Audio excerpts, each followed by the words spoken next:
friendo, Steve here. Welcome back to the channel. It's time for another Ask Wrestle Juice. You guys left a bunch of great questions. I answered a couple of them on the community thread, but we're going to dive into this here real quick. First up, a bunch of you asked about MJF and reports that the situation between him and Tony Khan and AEW still hasn't necessarily been resolved. MJF thinks maybe he should be getting a little bit more money, and Tony Khan's like, not so fast, buddy. You signed a contract. That's the short version. Who knows what's really going on? So the idea that MJF is going to leave AEW in 2024, as he suggested on TV, and seemingly might be the case behind the scenes. A couple of you asked questions about that. We're going to start with Rani Kafar. And all these questions are kind of like around the same sort of feel to them. So, but Ronnie's is the most specific. He says, it's 2024, and MJF has left AEW for the bigger bank in WWE. With their product being more kid-friendly, how much of his edge will MJF realistically be allowed to keep? WWE doesn't have the best track record with talent whose shtick isn't as acerbic as MJF's, and I think characters like his may lose too much of what got them over to fit in. Is he better off staying in AEW for less money to avoid having his character killed by WWE? So here's the thing about MJF and WWE. Had MJF sort of come up and got his start in NXT and was a homemade WWE thing, but he did sort of the same kind of thing in NXT.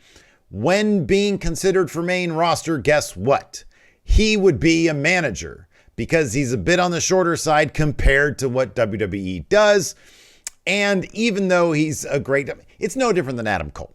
Either Adam Cole's like about 10 years older. It's the same thing. They would try to make MJF into a manager. However, because he has built such a strong brand, and yes, I do use that term because it's a normal term to use, and I know people think it's cringy, but whatever, I use it.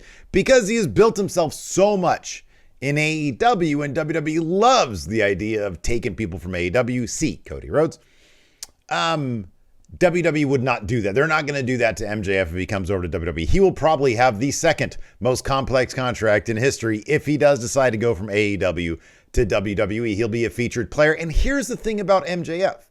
In terms of killing his character, I don't buy that for a second, because MJF is at his best when he's not being overtly vulgar, when he's getting to the substance of stuff. I really like the trials of MJF, the stuff that he's doing with Wardlow right now. The lashings, you got to go through A, B, C, and D. The Cole contract situation with Wardlow, it's been great. Him weaseling his way into Jericho's inner circle and trying to sow discord, and then it being revealed that he has his own faction. There was nothing about that needed any amount of when MJF becomes a bit more vulgar or he goes after the low-hanging fruit. I don't think there's anything about him that's so edgy that WWE couldn't feature him. In fact, it might force him to be a bit more clever with some of the stuff, some of his material and his promos. And in fact, if you take a look more recently with MJF, his promos have actually become much more effective, much more efficient. When he talks, he doesn't have to talk as long to get a more powerful point across. What he used to do in 10 minutes, now he does in 5. Just take a look at that, the Long Island contract signing that they did with Wardlow a year ago, maybe 2 years ago. Wardlow would have gone on and on and on MJF would have gone on and on and on for like 10 minutes on the mic. This time it wasn't nearly as long. It was much more effective. They got to the point sooner. I think MJF at his core is just a very effective talker, and I don't think he needs to be as edgy as he is in AEW to be as effective. In fact, I think in AEW, there's nothing really does all that much that would be taboo in WWE. If they allowed him, if they gave him some good creative, which in WWE we all know is hit or miss. As long as they do that, and if they give him a bunch of money, here's the thing about WWE. When they give somebody a lot of money, they feature that person a lot. So I feel like he'd be totally okay moving to WWE. Now, will that happen? There's still, a year and a half or so to figure that out. I don't know exactly when his contract in 2024 is up. It might be at the end of the year. It might be coincidental, or it might be at the same time that AEW got started, which would have been like October. So maybe October 2023. I don't really know. I'll be honest with you. I'm not sure. So I think WWE would have a good shot. And here's the thing also about MJF. He's like 25, 26 years old. He is not that old. Let's say he's got another 18 years left on his in-ring career, which the way they take care of themselves these days, wrestlers probably can continue to wrestle into their like 50s. Whether or not he'd want to do that, who knows? But let's say he's like a Randy Orton type and he goes another 20 years or so, or he goes until he's 40. Let's put it that way. That gives him about 15 years. Let's extend that out to 18 years because it's divisible by 3. What's significant about 3? Many pro wrestling contracts are 3-year contracts, which means MJF could conceivably have 6 more contracts left in pro wrestling. What is the one thing that we know keeps people relevant in pro wrestling? Changing companies. MJF could conceivably in 2024 leave AEW, go to WWE. 3 years later, he'd go back to AEW, then he'd go back to WWE, then he'd go back. He could do that for each company 3 times, a total of 6 times, and continue to remain relevant. I kind of expect Cody to go back to AEW when all is said and done, because he knows it'll keep him relevant. So, MJF has a long career ahead of him. He'll probably go back and forth between brands quite a bit because he understands that adds to a wrestler's relevancy. So, there you have it. There are my thoughts on MJF going to WWE. I think he'd be fine because they would pay him so much money, they would be forced to keep the spotlight on him. And when they have the spotlight on somebody, they have to up their creative game. They almost always do that. Look at Cody right now. He's the most over person in the company, and they've got him in this great feud with Seth Rollins. After that, they'll probably elevate him even more. He'll probably end up winning Money in the Bank. We'll see. Anyways, let's continue on here with some of these great questions. Next up, Curse of the Moon asks, what might the wrestling landscape look like today if WWE and WCW collaborated like New Japan and AEW?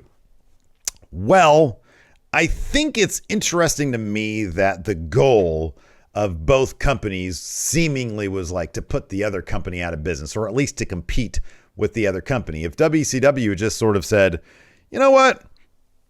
We don't need to be on Monday nights anymore. We can be on a different night. Let's just focus on us. I honestly think what WWE and AEW are proving right now is that there's plenty of room for both companies. I think that was probably true back in the day, but Vince Russo and the hierarchy at WCW ended up sort of running that company into the ground. And then all of a sudden they did this merger and nobody really wanted WCW. So, by the way, if anybody wants history on this, I'd highly recommend the Guy Evans Nitro book. It's terrific, and it gives you a detailed account of what actually happened there. So, yeah, I don't know. Would the landscape be any different? I don't know, because at the end of the day, WCW still had upper management problems that sort of precluded them from really maximizing what they could do as a company. Plus, they had really bad contracts. Like Hulk Hogan was there sort of holding everybody down. The contract he signed in 98, I actually did a video on it. It was a pretty ridiculous one. It was great for him. But if WCW wanted to help build younger stars, I think that contract was one of many things that was keeping that from happening. So I don't know if the landscape would have been all that different, to be honest. I think we'd still be where we're at today. Let's see here. The Omega Advent with the Raw after WrestleMania wildly entertaining because of fan activity. Which would you say is your overall favorite Raw after WrestleMania? Mine would be after 33 because I was there. It's when Roman Reigns beat The Undertaker. That was that great crowd. We got to see Goldberg say goodbye even though he came back. That was a really enjoyable one. I went to that one. It was a lot of fun.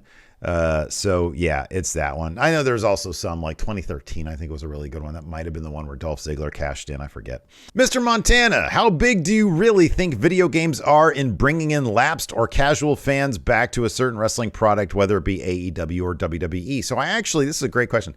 I actually posted it months ago on our community thread here at WrestleJuice. I posted a poll. Or no, it was just a comment. There was a question that I posed, and then people loaded up the comments. And I asked simply, what got you into pro wrestling? A lot of great answers in that. A lot of people said their parents. A lot of people said, just the Attitude Era or whatever. A ton of people said video games. When they saw, for example, I had people saying, we watched Nerd Cube's video game series, like his roster reveals for all the WWE 2K series, or even predating that to like WWE 12. And they got into it because of that. They saw that, they thought it was funny, they decided to start watch wrestling, and they just kept on watching wrestling after that. I think video games are an underrated tool for companies to bring in fans, to bring in back lapsed fans, and to create new fans. So I think they're actually, I'm not sure how big, like quantitatively, but I do think that, anecdotally speaking anyways, I've seen a lot of people who have said that video games brought them into wrestling. Tristan here says, if somehow, some way Roman left WWE and went to AEW, how would you book Joe Anoa'i going to All Elite?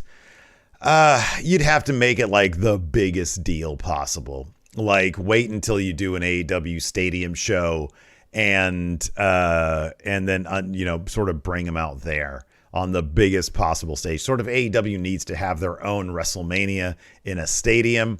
And that's how you would do it. In terms of stories, who knows? I don't know how you do that. You'd have them, you'd line up the AEW big names, like the guys who used to be with WWE. You'd line up CM Punk would be his first thing. You'd have Bryan Danielson. You'd do that again. You'd do Mox.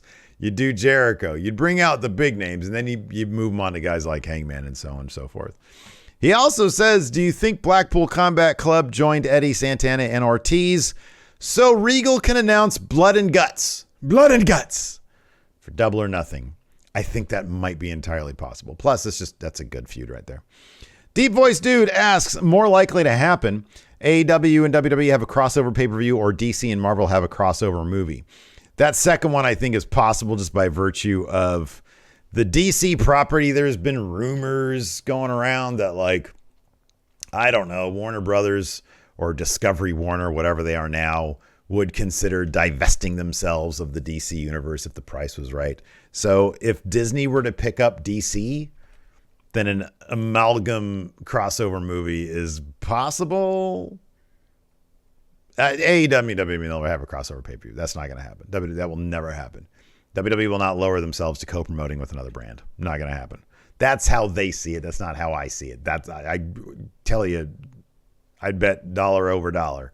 WWE would see that as low. Vince McMahon would see it as lowering himself if he did that. Curse of the Moon says, is it a mistake for AEW to give away matches like Hardy versus Allen on free TV? No, because they only do 4 pay-per-views a year. So no, I don't think that's a mistake. Richard Ives, what are your thoughts on Deadlock Pro Wrestling? Do you think they're doing a good job? Yeah, it's awesome. I don't keep up with it as much as I'd like to, but I think they're fantastic. And big shout out to the Deadlock guys for getting it done over there at DPW. It's awesome and it's an inspiration.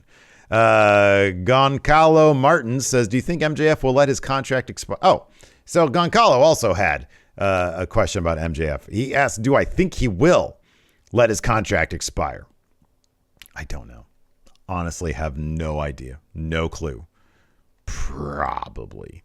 Trenton asks, with NXT 2.0 turning into more of a sexual approach, do you think the creative team is doing this on purpose, or is it just happening on the fly with stuff?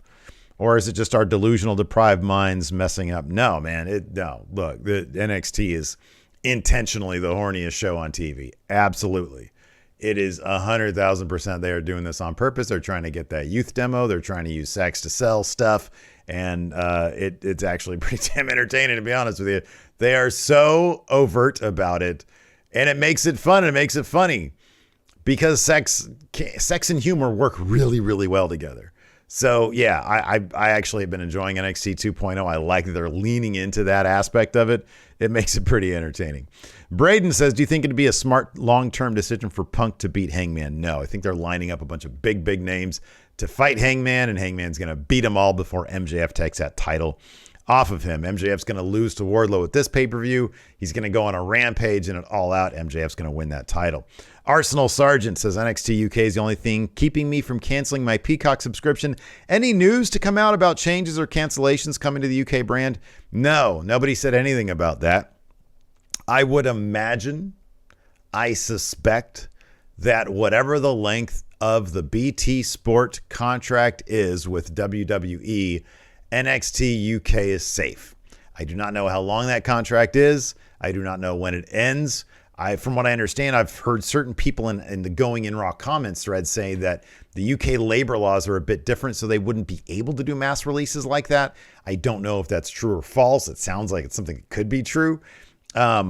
So the answer is I don't know. I suspect that the contract with BT Sports is probably enough to keep it around, to keep UK around, but I don't know. Devon Vercruisian. Do you see Ronda holding the SmackDown Women's Championship for a good amount of time, and who do you think should dethrone her? Probably like, I don't know, Bailey or Sasha, one of the horsewomen should dethrone her. Yeah. I mean, it should be Naomi, because Naomi needs that big win. I think it'd be great for her. It's probably going to be one of the horsewomen, though. Might be Charlotte again. Charlotte may cash in if she wins Money in the Bank. Let's see here. Do we have any more? Yeah, we do. CB Poppy says, who do you think will be the Joker for the Owen Hart tournament for the men's and women's tournament? Best guess for the women's would be Athena. Best guess for the men's would be Miro, perhaps. Marvell says, what should be considered the capital city for pro wrestling since Las Vegas is the fight capital? Probably New York with Madison Square Garden there. That's got a lot of history in wrestling.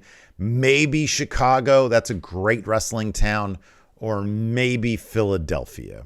I would give it to one of those locations. Let's see here. Are there any more? Here we go. Raz GG says, I saw a discussion on Squared Circle that pro wrestling should have an off season to have rest for all the wrestlers. Yeah, I think that wrestlers should be cycled in and out. I don't think there should be an off season where wrestling doesn't happen. I think that rosters should be built and they should have like set sort of cycles where they get to go away and they get to come back after like a month or so, and then they wrestle for 3 months and they go away for a month, et cetera, et cetera. Because I think that going away and taking a break is probably a smart move for what they do to their bodies. Just like Kevin says, do you think the new rumors surrounding the relationship between Kota Ibushi and New Japan makes it more or less likely they'll do a significant program in AEW with Kenny in the near future? I have no clue. Do not know. Don't know why they would get rid of a guy like Kota Ibushi and keep some other guy from upper management, but I am so far removed from knowing anything about Japanese corporate culture. I don't know the ins and outs of this stuff. I've read translations. Who knows if those are true? I don't know. Sounds like the whole thing is a shame, and I hope Kota Ibushi is doing fine. That's going to do it for WrestleJuice. Ask WrestleJuice is the name of the show. That's going to do it. Thanks, everybody, for tuning in. I appreciate it. Check out one of these other videos. Bug is in Bama's room right now because she found a way to get up on the bed, which is weird because she's old and the bed is kind of high up. So she'd rather be there than here. So thanks for watching. Do me a favor. Give this video a thumbs up. Hit that subscribe button. We'll see you at one of those other videos.